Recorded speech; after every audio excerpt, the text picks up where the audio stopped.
Hindi nyo naman hawak ang bit dyan. Masarap mo lemon.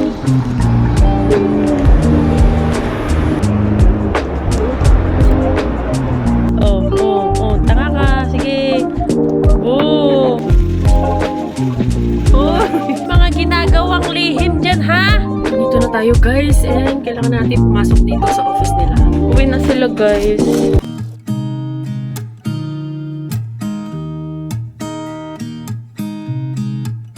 There's a new day that will come again tomorrow. Hiers minasang, welcome to Nico Life Stories! First of all, maraming salamat po sa mga new subscribers ng channel natin. Welcome po sa inyo. Para po sa mga bago sa channel na to, we are a Filipino-Japanese family living here in Shizuoka, Japan. In this channel, sinishare ko yung daily life namin, simple moments, mga struggles, and experiences. And sa mga nanonood na hindi pa po nakasubscribe, feel free to subscribe and join our journey and be part of our little family. So today, nag-visit kami sa isang maliit na festival dito lang malapit sa bahay namin. Medyo nalit nga yung bloom ng sakura dito sa place namin, usually kasabay siya ng festival. And kung makikita nyo nga, nasa festival na to, ilang stalls lang talaga ang meron. So, maliit na festival lang din kasi to. And ito nga yung isa sa mga differences ng urban areas sa suburban areas, no? Ang Numazu, Shizuoka guys, ay I think isang suburban area na may konting rural feels, ganon. At first time nga namin ni Cloud makasama sila ate dito. Alam nyo ba yung mga ganitong moments guys, masayang masaya na kami.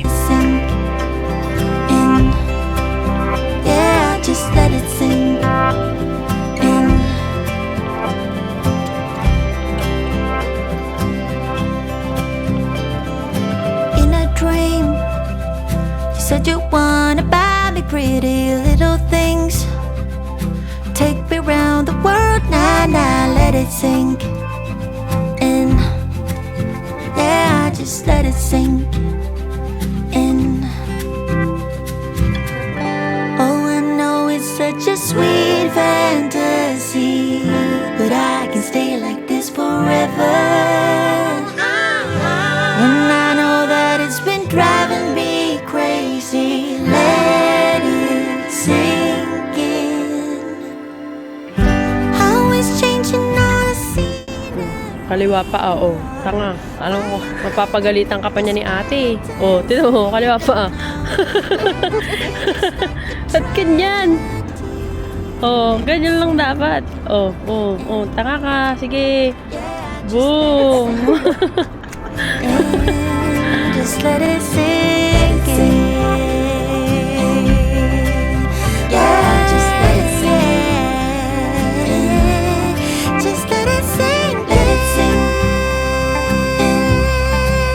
Yeah, just let it sink. Ayan nga, humiga na si Cloud. Sa sobrang linis nga ng kalye, pwede na talagang higaan. Gago ni ate ng mga Yeah, just let it sink baho daw. in. Just let it sink. Aba, sumali yan siya. Ayun. Hawak niya ang beat.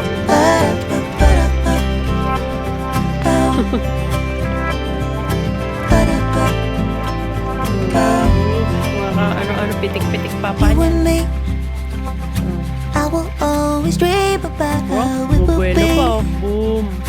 Ang Feel your pamampan. arms around me. Ang pamampan. Dali. And yeah, Lucky just let it man. sink Dali. in. You and me, wonder how it feels to have you cheek to cheek. Wala kayo dyan ha, pag may This pulis is ha. not reality. Let it sink Wala kayo dyan. in. Yeah, just let it sink in. Always changing all the scenery. Oh, why I'm living in this fantasy. Don't know, let it sink. Uy, si ano eh. Hi guys! Kumakain kami ngayon at ito nga batang ito, may sarili siyang mundo. Yung pagkain niya, hindi pa niya naubos. Nagtataka kami kung bakit ito ay lagi niyang kinukuha at kung saan siya pumupunta. At we discovered that Pinapakain pala niya to, guys. Tignan niya. It's so cute. Pinaupo niya dyan. Tapos ito, binibigyan niya ng pagkain. Para daw siya ay kumain. Talaga naman. Meron ka palang mga ginagawang lihim dyan, ha? Look at your body. Look at that. What happened to you, baby? What happened, Bella? Hi, guys. Time check muna tayo. It's 5:29. Papunta ako ngayon sa isang company para ako ay mag-mensetsu or mag-apply ng trabaho. So, kailangan ko mag-part-time job at papasok ako every weekends. Well, as you know guys, sa mga past vlogs ko, talagang sanay na ako mag-dalawang trabaho. So, dati diba ang part-time job ko ang pag-housekeeping. Pero, tinigil ko nga yun kasi nga gawa ng aking hernia. Hindi na kaya ng aking aging ang ating paglilinis ng mga kwarto-kwarto. So ito nga applyan ko naman guys.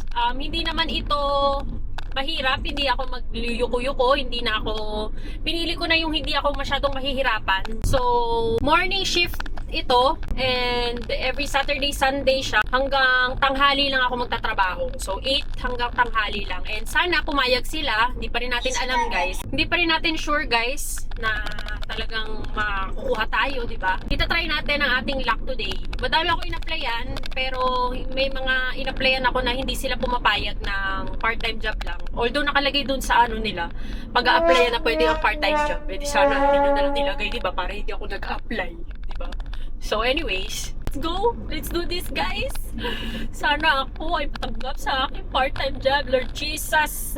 Pag ganitong mga instances pala, guys, pag nag-a-apply ako or may mga ganito akong mga side hustles, lagi ko talagang ini-include yung decision ni Lord.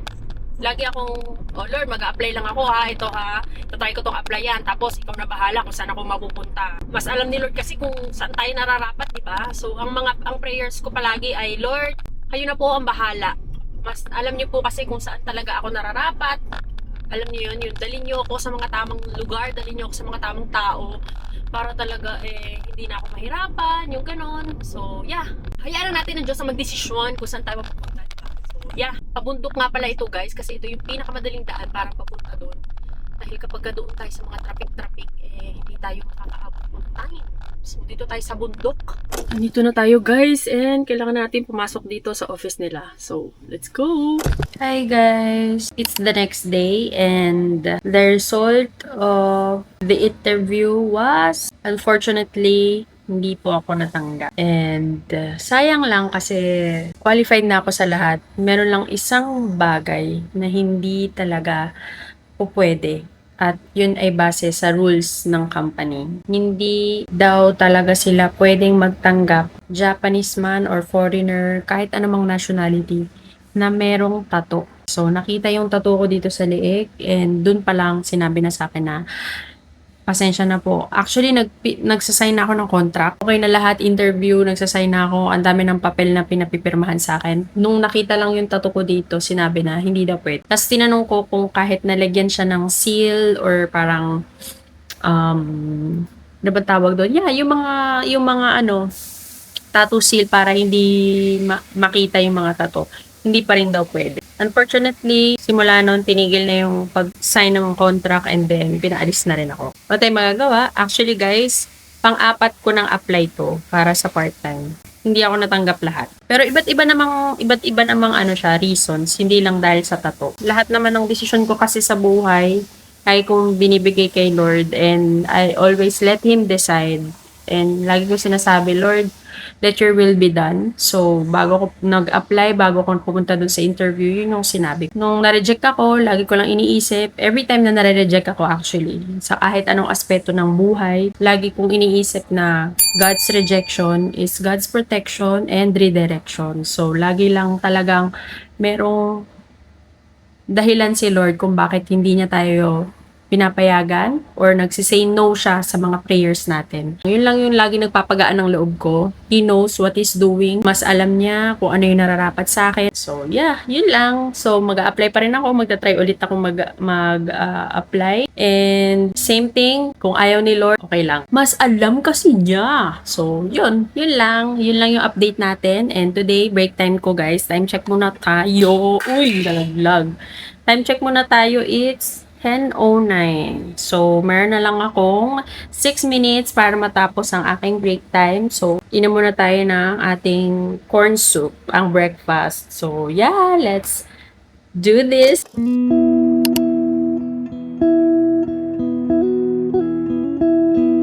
Bye-bye. Bye-bye. Kiss na kiss tayo, kiss. Bye-bye. Uwi na sila, guys. Mukha rin yun. Alay, bye-bye. Hashtag ako dayo. Hashtag ako dayo. Bye-bye. Rio-chan, bye-bye. Ush. Bye-bye, Rio-chan. Chukis tita. Love. Bye-bye. Alay-chan, bye-bye. Bye-bye. Ana, takatakot sa dayo. Sorry. ぴったりになった次来るときはもうはげないな。うん来るときはもうはまんないな。あらひちゃん明日学校頑張ってねあらひちゃんこっちおいでキシラブラブtayoラブラブバイバイバイバイRenata Hayako, swerte ka na.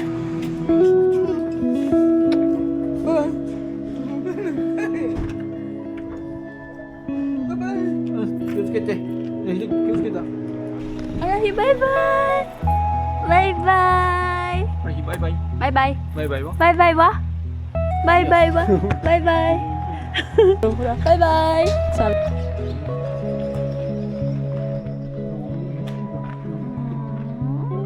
Ito na naman ang mga paalamanan.